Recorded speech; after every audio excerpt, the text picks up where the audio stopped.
Assalamualaikum dan salam sejahtera. Saya akan membawakan laporan khas mengenai kepentingan sistem pelinceran dalam enjin kenderaan. Hari ini kita akan melihat bagaimana minyak enjin bekerja, mengapa ia penting dan apakah risiko jika sistem ini gagal berfungsi. Tuan-tuan dan puan-puan, sistem pelinceran merupakan nadi utama kepada kelancaran enjin. Menurut panduan teknikal otomotif, pelinceran berfungsi membekalkan minyak ke setiap bahagian bergerak dalam enjin bagi mengurangkan geseran dan mengelakkan kerosakan komponen. Walaupun logam kelihatan licin melalui pandangan mikroskop, ia sebenarnya bergigi dan kasar. Tanpa lapisan minyak, geseran tinggi menyebabkan haba melampau dan kehausan cepat. Minyak pelincer mempunyai beberapa tugas penting. Pertama, mengurangkan geseran antara permukaan besi.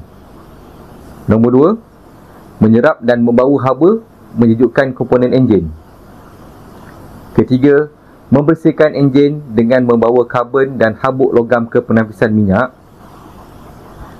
Dan keempat, menghalang karat dengan membentuk lapisan pelindung. Dengan fungsi-fungsi ini, enjin dapat beroperasi dengan lebih lancar, senyap dan tahan lama.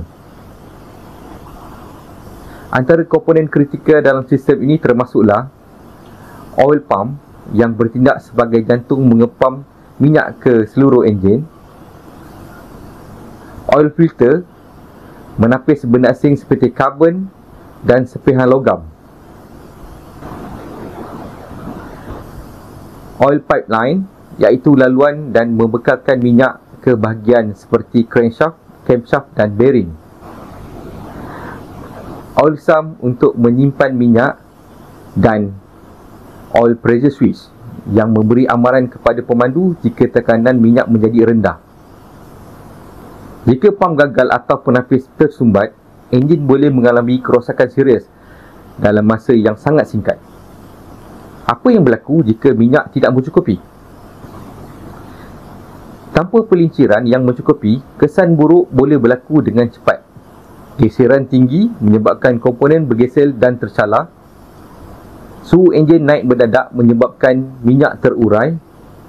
Komponen seperti piston dan bearing boleh melekat. Kos baik pulih boleh mencecah ribuan ringgit. Dalam kes ekstrim, enjin boleh terus berhenti beroperasi sepenuhnya. Akhir sekali, penyelenggaraan berkala amat penting. Tukar minyak mengikut jadual setiap 10,000 km. Jangan abaikan oil filter.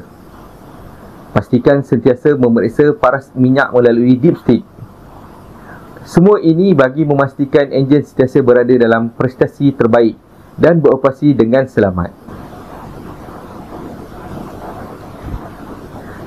Sekian laporan khas mengenai sistem pelinceran enjin. Saya melaporkan untuk anda. Jumpa lagi pada siaran seterusnya. Assalamualaikum dan terima kasih.